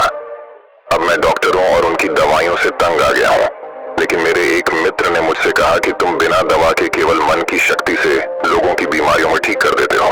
क्या यह संभव है कि मैं आपके बताए रास्ते से ठीक हो जाऊं? उस व्यक्ति की बात सुनकर मुनि मुस्कुराए और बोले कि हमारा दिमाग दुनिया का सबसे बड़ा डॉक्टर है। हमारे शरीर में मौजूद प्राण शक्ति बड़ी से बड़ी बीमारियों को ठीक करने की क्षमता रखती है। बस जरूरत है इस शक्ति को पहचानने और उसे उचित समय देने की, और कुछ नियमों का पालन करना होगा। बीमार व्यक्ति ने कहा कि मुनिवर, आप मुझे जो भी नियम बताएंगे मैं उसका पालन करूंगा, बस मुझे नियम बताओ। मुनि ने कहा कि मानव मन सृष्टि की सबसे अनोखी, शक्तिशाली और अद्भुत रचना है। मन आशा, विश्वास और विश्वास के दम पर बड़ी से बड़ी बीमारी को भी जड़ से खत्म करने की क्षमता रखता है। मानव मस्तिष्क स्वयं औषधि का ऐसा अद्भुत खजाना है, जहां इंसान के विश्वास और ताकत पर ऐसे रसायनों का उत्पादन किया जाता है जिसका असर दुनिया में कहीं से भी सैकड़ों हजारों गुना ज्यादा होता है। हम सभी के पास किसी भी बीमारी से मुक्त होने का ऐसा जन्मजात चमत्कारी तंत्र है, जिसे कोई भी व्यक्ति अपनी भावनाओं और अनुभूतियों में परिवर्तन लाकर सक्रिय कर सकता है। जब हम अपने मन को यह विश्वास दिला लेते हैं कि यह बीमारी ठीक हो सकती है, हमारे मस्तिष्क से ऐसे रसायन निकलने लगते हैं कि शरीर की बीमारियां बिना किसी दवा के ठीक होने लगती हैं। मन की शक्ति के माध्यम से शरीर की आत्मा की शक्ति का उपयोग करके किसी भी बीमारी को ठीक करने के लिए आपको इन 10 नियमों का पालन करना होगा। नियम 1, अटूट विश्वास से ही आप ठीक हो सकते हैं। हम सभी के शरीर में एक बुद्धि होती है और यही बुद्धि हमारे शरीर को चलाती है। ये बुद्धि एक दैवीय शक्ति की तरह काम करती है और इससे हर बीमारी का इलाज संभव है। आपको बस अपने आंतरिक ज्ञान से जुड़ना है और उसे आश्वस्त करना है कि आप बिल्कुल ठीक हैं। यह बुद्धि हमें जीवन देती है और हम हर समय किसके साथ जुड़े रहते हैं। जैसे ही हम इस बुद्धि से अलग हो जाते हैं, भले ही हम 1 मिनट के लिए भी अलग हो जाएं, हम बीमार पड़ जाते हैं और हमारे शरीर का संतुलन बिगड़ जाता है और हम तरह तरह की बीमारियों से घिर जाते हैं। बुद्धि का अर्थ है हमारे जीवन की वह चेतना जिसे हम चेतन मन भी कहते हैं। मन की सारी शक्ति हमारे अवचेतन मन के पास होती है। यही वह जगह है जहां सारे सवालों का जवाब छिपा है। मन की सारी शक्ति और सारी समझ, यदि अब आप चेतन मन की शक्ति का उपयोग करना और उसे अपनी गति से चलाना सीख लें, तब आप न केवल अपनी बीमारी ठीक कर सकते हैं, बल्कि अपनी भलाई का लाभ भी उठा सकते हैं और अपना जीवन पूर्णता से जियो। जिन लोगों ने अपने अवचेतन मन, आस्था और विश्वास के बल पर अपनी बीमारियों को ठीक किया है, उन्हें महानतम सत्ता की शक्ति पर पूर्ण विश्वास था। उनका मानना था कि जो मुझे बीमार कर रहा है उससे भी बड़ी शक्ति का हाथ मेरे सिर पर है। वह मुझसे जुड़ी हुई है और वही धारा मुझ में भी प्रवाहित हो रही है। वह मुझे ठीक कर रहा है। जब भी आप किसी शक्ति पर अटूट विश्वास रखते हैं और उसके प्रति सकारात्मक दृष्टिकोण रखते हैं तो आप हमारे दिमाग के औषधालय को सक्रिय कर देते हैं। बीमारी को ठीक करने के लिए जिस भी रसायन की आवश्यकता होती है, हमारे अवचेतन मन में उस रसायन को बनाने की शक्ति होती है और ये रसायन इस तरह से बनाए जाते हैं कि ये हमारी शरीर व्यवस्था को मजबूत बनाते हैं, हमारी रोगों से लड़ने की क्षमता को मजबूत करता है, जीवन शक्ति को पुष्ट करता है। यदि आप बीमारी से ठीक होना चाहते हैं तो आपको अधिक गहराई से विश्वास करना होगा कि आप ठीक हो सकते हैं। आपको यह मानना होगा कि जो शक्ति आपको कमजोर कर सकती है वह आपके अंदर की शक्ति से कम है, जिसके साथ आप जो चाहें कर सकते हैं। ठीक करने की शक्ति उस शक्ति से अधिक होती है जो ठीक कर सकती है। नियम 2, मन को शांत रखना शुरू करें। 99 बीमारियां क्रोध या भय के कारण होती हैं और भय से क्रोध भी उत्पन्न होता है। आपको यह समझना होगा कि हमारी परेशानियों का कारण तनाव और नकारात्मक विचार है। लगातार तनाव शरीर में असंतुलन पैदा करता है और शरीर का यह असंतुलन कई बीमारियों को जन्म दे सकता है। लोग हर दिन खुद को डराते हैं। उदाहरण के तौर पर अगर किसी को घर आने में देर हो जाए तो हम सोचने लगते हैं कि कुछ हो गया है, क्या उसका कोई एक्सीडेंट हुआ था। जब भी लोग खाली बैठे होते हैं तो वे देखते हैं कि उनके जीवन में क्या बुरा है। वह हमेशा किसी न किसी बात को लेकर तनाव में रहता है, जैसे कि हम शादी कब करेंगे, मुझे नहीं पता कि मुझे नौकरी कब मिलेगी, मुझे नहीं पता कि मेरा घर कब बनेगा, मैं ये नहीं जानता, मैं वो नहीं जानता। वो लोग इन सब बातों को सोचकर भी डरते हैं और विश्वास करते रहे। लेकिन समस्या यह है कि अवचेतन मन कल्पना और वास्तविकता के बीच अंतर नहीं जानता है। जब हम इस तरह नकारात्मक विचार बनाते हैं तो हमारा अवचेतन मन उसे सच मानने लगता है और उसे ऐसा लगता है कि सचमुच उसके ऊपर एक अचूक तलवार लटक रही है जो उनकी सेहत, रिश्ते और जिंदगी कभी भी बर्बाद कर सकता है। और इसी तरह हमारा अवचेतन मन हमेशा डरा हुआ रहता है जो शरीर के अंदर ऐसे नकारात्मक रसायन पैदा करता है जो गंभीर बीमारियों का कारण बनते हैं। अब इसका समाधान क्या है? इसका समाधान यह है कि आप अपने बारे में नकारात्मक कहानियां बनाना बंद कर दें और समस्या को हल करने पर काम करना शुरू करें। इसके अलावा मन को शांत करने का एक बहुत ही कारगर उपाय है। मन से सारी गंदी बातें निकालने के लिए कैसे करें?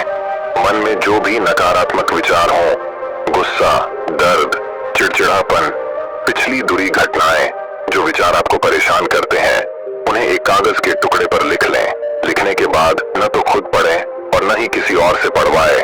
बस इस कागज को आग में जला दो। हमारे दिमाग तक एक ही संदेश पहुंचता है कि हमारे नकारात्मक विचार ऐसे कागज पर निकले हैं और जब वे जल जाएंगे तो यह आपको मन की अविश्वसनीय शांति देगा और कोई भी बीमारी सुंदर शांत शरीर में नहीं रह सकती। नियम 3, माफ करना सीखो।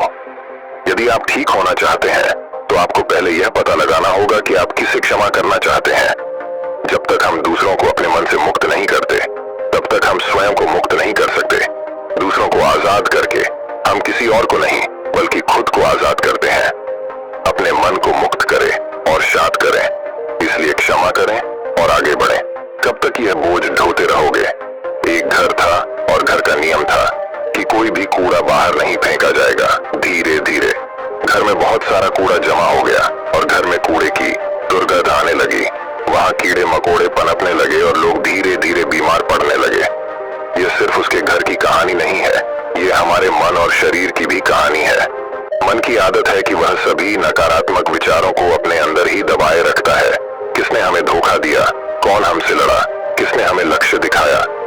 यह एक तरह की नकारात्मक घटना है जो हमारे दिमाग में घूमती रहती है और इस तरह हम अपने जीवन में अपने वाले अच्छे अवसरों पर ध्यान ही नहीं दे पाते।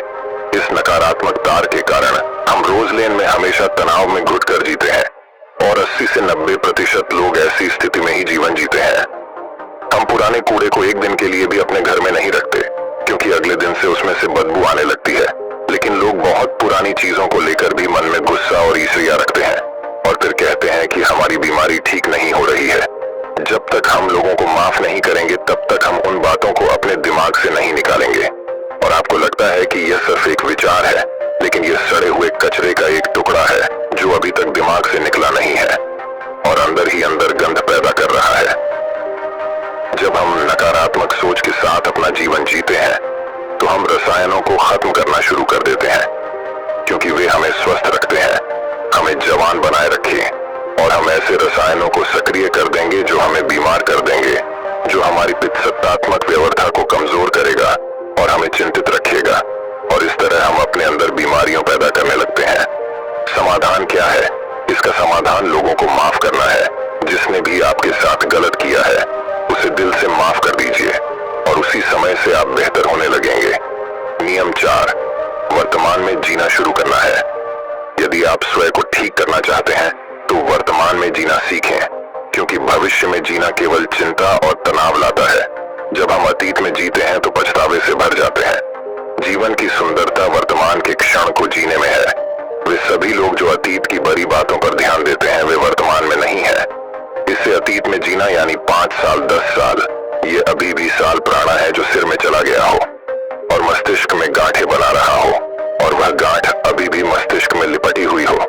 यदि कोई बीमार है तो उसे वर्तमान में अपने आप से बात करनी चाहिए और महसूस करना चाहिए कि मैं स्वस्थ हूँ, मैं खुश हूँ, क्योंकि जब आप यह सोचते हैं कि इस समय मैं स्वस्थ हूँ, मैं पहले बीमार था, आपका मस्तिष्क ऐसे रसायनों का उत्पादन शुरू कर देगा जो आपके ठीक होने की गति को तेज कर देंगे। लेकिन वर्तमान में कैसे आए? वर्तमान में सांसों का साथी बनकर आना होगा, शरीर में जागरूकता लाकर, आसपास क्या पड़ा है और क्या हो रहा है उस पर ध्यान देकर। जब हम अपने परिवेश के प्रति जागरूक होते हैं तो हमारे शरीर पर तनाव कम होता है और हमारी सोचने समझने की शक्ति बढ़ती है। ऐसा करने से हमें अपने बारे में बातें जानने को मिलती हैं। धीरे धीरे हमें समझ आने लगता है कि किस वजह से हमारे अंदर तनाव पैदा होता है, और जब हमारा मन इस बात को समझ जाता है तो इससे हम में बहुत बड़ा बदलाव आता है। हम नकारात्मक सोचना बंद कर देते हैं और हमें हर काम में सफलता मिलती नजर आती है, क्योंकि हमारा दिमाग कल्पना और वास्तविकता के बीच अंतर नहीं समझता है।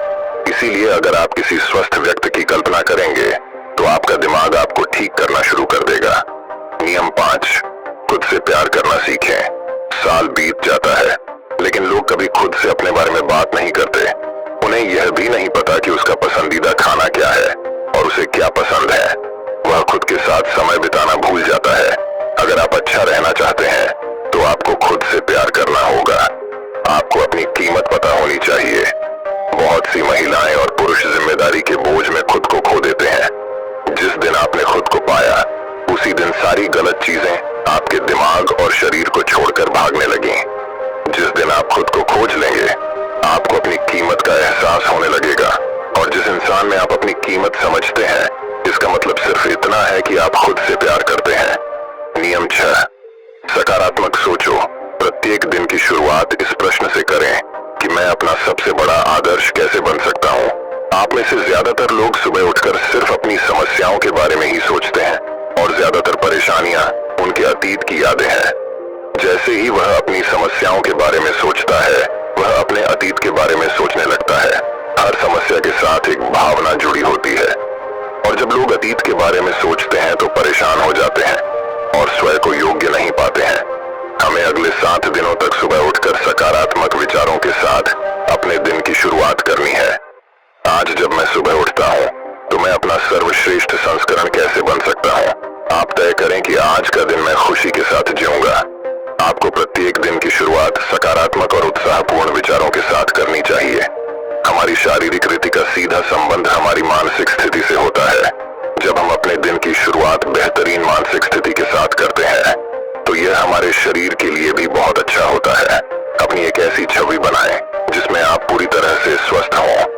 हर दिन 10 मिनट के लिए आंखें बंद करके बैठे और कल्पना करें कि आप ठीक हो रहे हैं। ऐसा करने से जब हमारा चेतन मन रसायन बनाने लगता है जो हमारे शरीर को बहुत तेजी से ठीक करने लगता है। अगर हमने मन में कुछ गलत सोचकर बीमारी पैदा की है तो सही सोचकर उसे ठीक किया जा सकता है। नियम 7, अपने जीवन का उद्देश्य खोजें। लोग बीमार हो जाते हैं क्योंकि उन्हें लगता है कि उनका जीवन निरर्थक है। उनके जीवन का कोई उद्देश्य नहीं होता और वे समय से पहले ही बूढ़े महसूस करने लगते हैं।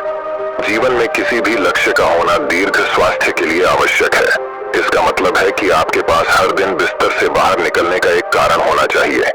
जब हमें लगता है कि हमारे जीवन का कोई अर्थ है और हम किसी उद्देश्य से जुड़े हैं, तो हम अधिक खुश, अधिक ऊर्जावान और तरोताजा महसूस करने लगते हैं। और जब हम अंदर से मुस्कुराने लगते हैं, तो हमारा शरीर हमारी बीमारी को अंदर ही अंदर खाना शुरू कर देता है। नियम 8, गहरी सांसें लेने का प्रयास करें। प्रतिदिन कुछ मिनटों के लिए अपनी पीठ सीधी करके बैठे और लंबी गहरी सांसें लें। जब हम गहरी और लंबी सांस लेते हैं, तो हमारे शरीर की रोग प्रतिरोधक क्षमता मजबूत हो जाती है और तेजी से काम करता है, जिससे शरीर की बीमारियां तेजी से दूर होने लगती हैं। गहरी सांस लेने के साथ साथ हमारा मन पूरे दिन प्रसन्न रहता है और हम खुश रहते हैं। नियम 9, शरीर को भीतर से साफ करें। भोजन को पूरी तरह से पचने में लगभग 5 से 20 घंटे का समय लगता है और कभी कभी मांसाहारी भोजन को पचाने के लिए 24 घंटे भी कम पड़ जाते हैं। लेकिन लोग हर कुछ घंटों में खाना खाते रहते हैं। इससे पुराना खाना ठीक से पच नहीं पाता और नया खाना आ जाता है। भोजन के ऐसे पचने से वह हमारी आंतों की दीवार पर चढ़कर चिपकने लगता है। यह सड़ा हुआ भोजन हमारे रक्त के माध्यम से पूरे शरीर में घूमता रहता है और विभिन्न बीमारियों का कारण बनता है। इससे बचने के लिए व्यक्ति को प्रतिदिन 12 घंटे या सप्ताह में 24 घंटे का उपवास करना चाहिए, ताकि हमारी प्राण शक्ति भोजन पचाने के कार्य से मुक्त होकर हमारे शरीर को शुद्ध कर सके। जिसका शरीर अंदर से साफ है, उसे कोई बीमारी नहीं हो सकती। नियम 10, ब्रह्मांड की शक्ति को धन्यवाद दें। आपके पास जो कुछ भी है, अच्छा स्वास्थ्य, अच्छा घर, अच्छी संपत्ति, उसके लिए ब्रह्मांड को धन्यवाद दें। ब्रह्मांड और लोगों के प्रति आभारी होना हमें अंदर से पूर्णता का एहसास कराता है। खुश और संतुष्ट रहें और आभार व्यक्त करना हमें अंदर से बाहर तक बदल देता है। यह मानव शरीर और दिमाग के लिए एक औषधि की तरह काम करता है। एक आशावादी और आभारी व्यक्ति के बीमार होने की संभावना दूसरों की तुलना में कम होती है और अगर वह किसी कारण बीमार पड़ जाए तो उसके ठीक होने की गति बहुत तेज होती है। इसलिए शरीर की प्राण शक्ति पर अटूट विश्वास रखें और आशावादी बनें, खुश रहें, सकारात्मक सोचें और ब्रह्मांड को धन्यवाद दें। ये किसी भी बीमारी को ठीक करने का अचूक उपाय है। इसके बाद मुने चुप हो गए और वह व्यक्ति उन्हें धन्यवाद देकर चला गया। दोस्तों, 90% बीमारियां पेट में जमा गंदगी के कारण ही होती हैं। पेट में कब्ज नहीं होना चाहिए, नहीं तो आप हमेशा बीमारियों से ग्रस्त रहेंगे। मांसाहार खाने से ही 150 बीमारियां जन्म लेती हैं। खाना खाने के बाद पानी पीने से 103 बीमारियां जन्म लेती हैं। इसलिए खाना खाने के 1 घंटे बाद ही पानी पीना चाहिए। चाय पीने से होती है। 80 बीमारियां एल्यूमिनियम के बर्तन या प्रेशर कुकर में बना खाना खाने से होती हैं। 50 बीमारियां मिट्टी के बर्तन में खाना पकाने से भोजन में 100% पोषक तत्व बने रहते हैं। कांसे के बर्तनों में 98%, पीतल के बर्तनों में 92%, एल्यूमिनियम के बर्तनों और प्रेशर कुकर में केवल 13% ही रहता है। आयुर्वेद के अनुसार खाना पकाने के 48 मिनट के अंदर ही खाना खा लेना चाहिए, क्योंकि उसके बाद भोजन में तामसिक गुण आ जाते हैं। 12 घंटे के बाद यह जानवरों के खाने लायक भी नहीं रहता। सेंधा नमक खाने के लिए सर्वोत्तम है, तो काला नमक और सफेद नमक जहर के समान है। सरसों, मूंगफली, नारियल, सूरजमुखी का तेल और देसी घी जरूर खाना चाहिए। रिफाइंड तेल और कास्ट शरीर के लिए जहर के समान है। चाय, कोल्ड ड्रिंक और शराब के सेवन से हृदय रोग की संभावना बढ़ जाती है। अधिक ठंडा पानी, आइसक्रीम या ठंडे पदार्थों के सेवन से हमारी बड़ी आंत सिकुड़ जाती है। पिज्जा, बर्गर जैसे मैदे से बने खाद्य पदार्थों का सेवन करने से हमारी बड़ी आंत गंदगी से भरने लगती है और धीरे धीरे वहां सड़न पैदा हो जाती है। भोजन के बाद नहाने से पाचन तंत्र कमजोर हो जाता है और शरीर कमजोर होने लगता है। इसलिए हमेशा भोजन से पहले स्नान करें। शैम्पू, कंडीशनर और विभिन्न प्रकार के तेल हमारे बालों को झड़ने, रूखे और कमजोर बनाते हैं। आपने देखा होगा कि सांड घोड़ियों के बाल कितने मजबूत और घने होते हैं, जबकि वे किसी भी कंडीशनर का उपयोग नहीं करते हैं। वह संयम पूर्वक ब्रह्मचर्य में रहकर अपना जीवन व्यतीत करते हैं। आजकल ज्यादातर बीमारियां गलत खान पान और गलत दिनचर्या के कारण हो रही हैं। अगर हम अपने खाने, सोने और उठने का समय तय कर लें और अपने भोजन की मात्रा भी देख लें, तो हम कई बीमारियों से खुद को बचा सकते हैं और पुरानी बीमारियों को भी ठीक कर सकते हैं। दोस्तों, मुझे उम्मीद है कि आपको इस कहानी से बहुत कुछ सीखने को मिला होगा। तो दोस्तों अब चलिए हमारी तीसरी कहानी की शुरुआत करते हैं। तीसरी कहानी दोस्तों बहुत समय पहले की बात है। एक राज्य में दरबार की कार्यवाही चल रही थी। सभी दरबारी एक ऐसे प्रश्न पर विचार कर रहे थे जो राजकाज चलाने की दृष्टि से बेहद अहम न था। सभी एक एक कर अपनी राय दे रहे थे, लेकिन राजा दरबार में बैठे यह महसूस कर रहे थे कि सबकी राय अलग है। उन्हें आश्चर्य हुआ कि सभी एक जैसे क्यों नहीं सोचते। तब राजा चंद्रसेन ने अपने मंत्री माधव से पूछा, क्या तुम बता सकते हो कि लोगों की राय आपस में मिलती क्यों नहीं? सब अलग अलग क्यों सोचते हैं? माधव बोला, कुछ समस्याएं ऐसी होती हैं जिन पर सभी के विचार समान होते हैं। इसके बाद कुछ और काम निपटाकर दरबार की कार्यवाही समाप्त हो गई। सभी अपने अपने घरों को लौट चले। उसी शाम जब माधव और चंद्रसेन बाग में टहल रहे थे तो राजा ने फिर वही राग छेड़ दिया और माधव से बहस करने लगे। तब माधव बाग के ही एक कोने की ओर उंगली से संकेत करता हुआ बोला, वहां उस पेड़ के निकट एक कुआं है, वहां चलिए। मैं कोशिश करता हूं कि आपको समझा सकूं कि जब कोई समस्या जनता से जुड़ी हो तो सभी एक जैसा ही सोचते हैं। मेरे कहने का मतलब यह है कि बहुत सी ऐसी बातें हैं जिनको लेकर लोगों के विचार एक जैसे होते हैं। चंद्रसेन ने कुछ देर कुएं की ओर घूरा, फिर बोले, लेकिन मैं कुछ समझा नहीं। तुम्हारे समझाने का ढंग कुछ अजीब सा है। चंद्रसेन जबकि जानते थे कि माधव अपनी बात सिद्ध करने के लिए ऐसे ही प्रयोग करता रहता है। आप सब समझ जाएंगे।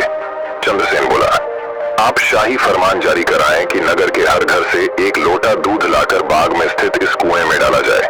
दिन पूर्णमासी का होगा। हमारा नगर बहुत बड़ा है। यदि हर घर से एक लोटा दूध इस कुएं में पड़ेगा तो यह दूध से भर जाएगा। माधव की यह बात सुन चंद्रसेन ठाका लगाकर हंस पड़े। फिर भी उन्होंने माधव के कहेनुसार फरमान जारी कर दिया।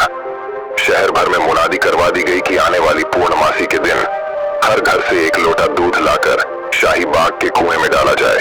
जो ऐसा नहीं करेगा उसे सजा मिलेगी। पूर्णमासी के दिन बाग के बाहर लोगों की कतार लग गई। इस बात का विशेष ध्यान रखा जा रहा था कि हर घर से कोई न कोई वहां जरूर आए। सभी के हाथों में भरे हुए पात्र दिखाई दे रहे थे। राजा चंद्रसेन और माधव दूर बैठे यह सब देख रहे थे और एक दूसरे को देख मुस्कुरा रहे थे। सांझ ढलने से पहले कुएं में दूध डालने का काम पूरा हो गया। हर घर से दूध लाकर कुएं में डाला गया था। जब सभी वहां से चले गए तो चंद्रसेन व माधव ने कुएं के निकट जाकर अंदर झांका। कुआं मुंडेर तक भरा हुआ था, लेकिन यह देख चंद्रसेन को बेहद हैरानी हुई कि कुएं में दूध नहीं पानी भरा हुआ था। दूध का तो कहीं नामो निशान तक न था। हैरानी भरी निगाहों से चंद्रसेन ने माधव की ओर देखते हुए पूछा, ऐसा क्यों हुआ? शाही फरमान तो कुएं में दूध डालने का जारी हुआ था। ये पानी कहां से आया? लोगों ने दूध क्यों नहीं डाला? माधव एक जोरदार ठहाका लगाता हुआ बोला, यही तो मैं सिद्ध करना चाहता था। मैंने कहा था आपसे कि बहुत सी ऐसी बातें होती हैं जिस पर लोग एक जैसा सोचते हैं, और यह भी एक ऐसा ही मौका था। लोग कीमती दूध बर्बाद करने को तैयार न थे। वे जानते थे कि कुएं में दूध डालना व्यर्थ है, इससे उन्हें कुछ मिलने वाला नहीं था। इसलिए यह सोचकर कि किसी को क्या पता चलेगा, सभी पानी से भरे बर्तन ले आए और कुएं में उड़ेल दिए। नतीजा, दूध के बजाय पानी से भर गया। कुआं माधव की यह चंद्रसेन देख अकबर ने उसकी पीठ थपथपाई। माधव ने सिद्ध कर दिखाया था कि हर व्यक्ति की लोग सब कार्य में अपना फायदा ही देखते हैं। दोस्तों वही एक और कहानी की शुरुआत कुछ इस प्रकार होती है। दोस्तों बहुत समय पहले की बात है। एक दिन एक कवि धनी आदमी से मिलने गया और उसे कई सुंदर कविताएं इस उम्मीद के साथ सुनाई कि शायद वह धनवान खुश होकर कुछ इनाम जरूर देगा। लेकिन वह धनवान भी महाकंजूस था। बोला, तुम्हारी कविताएं सुनकर दिल खुश हो गया। तुम कल फिर आना, मैं तुम्हें खुश कर दूंगा। कल शायद अच्छा इनाम मिलेगा। ऐसी कल्पना करता हुआ वह कवि घर पहुंचा और सो गया। अगले दिन वह फिर उस धनवान की हवेली में जा पहुंचा। धनवान बोला, सुनो कवि महाशय, जैसे तुमने मुझे अपनी कविताएं सुनाकर खुश किया था, उसी तरह मैं भी तुमको बुलाकर खुश हूँ। तुमने मुझे कल कुछ भी नहीं दिया, इसलिए मैं भी कुछ नहीं दे रहा। हिसाब बराबर हो गया। कवि बेहद निराश हो गया। उसने अपनी बात एक मित्र को कह सुनाई और उस मित्र ने माधव को बता दिया। सुनकर माधव बोला, अब जैसा मैं कहता हूँ वैसा करो। तुम उस धनवान से मित्रता करके उसे खाने पर अपने घर बुलाओ। हाँ, अपने कवि मित्र को भी बुलाना मत भूलना। मैं तो खैर वहाँ मौजूद रहूंगा ही। कुछ दिनों बाद माधव की योजनानुसार कवि के मित्र के घर दोपहर को भोज का कार्यक्रम तय हो गया। नियत समय पर वह धनवान भी आ पहुंचा। उस समय माधव, कवि और कुछ अन्य मित्र बातचीत में मशगूल थे। समय गुजरता जा रहा था, लेकिन खाने पीने का कहीं कोई नामो निशान न था। वे लोग पहले की तरह बातचीत में व्यस्त थे। धनवान की बेचैनी बढ़ती जा रही थी। जब उसे रहा न गया तो बोल ही पड़ा, भोजन का समय तो कब का हो चुका, क्या हम यहाँ खाने पर नहीं आए हैं? खाना? कैसा खाना? माधव ने पूछा। धनवान को अब गुस्सा आ गया। क्या मतलब है तुम्हारा? क्या तुमने मुझे यहाँ खाने पर नहीं बुलाया है? माधव ने जवाब दिया, खाने का कोई निमंत्रण नहीं था, यह तो आपको खुश करने के लिए खाने पर आने को कहा गया था। धनवान व्यक्ति का पारा 7वें आसमान पर चढ़ गया। क्रोधित स्वर में बोला, यह सब क्या है? इस तरह किसी इज्जतदार आदमी को बेइज्जत करना ठीक है क्या? तुमने मुझसे धोखा किया है। अब माधव हंसता हुआ बोला, यदि मैं कहूँ कि इसमें कुछ भी गलत नहीं तो तुमने इस कवि से यही कहकर धोखा किया था ना कि कल आना, सो मैंने भी कुछ ऐसा ही किया। तुम जैसे लोगों के साथ ऐसा ही व्यवहार होना चाहिए। धनवान को अब अपनी गलती का आभास हुआ और उसने कवि को अच्छा इनाम देकर वहां से विदा ली। वहां मौजूद सभी माधव को प्रशंसा भरी नजरों से देखने लगे। दोस्तों, इस कहानी से हमें ये सीख मिलती है कि जैसा आप लोगों के साथ करते हो वैसा ही आपको भी प्राप्त होता है। इसलिए सब लोगों के साथ अच्छा बर्ताव करना, यही आपको सब लोगों में आकर्षित व्यक्ति बनाता है। दोस्तों, मैं उम्मीद करता हूँ कि ये कहानी सुनने से आपके जीवन में अच्छे बदलाव आए होंगे। आपको इस वीडियो से क्या सीखने मिला ये कमेंट करके जरूर बताएं और अपने परिवार, दोस्तों या आपके करीबी इंसान के साथ ये कहानी शेयर करके उन्हें भी इस ज्ञान से परिचित करवाएं। बाकी अगर आपको ये वीडियो दिल से अच्छी लगी हो तभी इस वीडियो को लाइक कर देना और आपने अब तक इस चैनल को सब्सक्राइब न किया हो तो चैनल को सब्सक्राइब भी जरूर कर देना। आप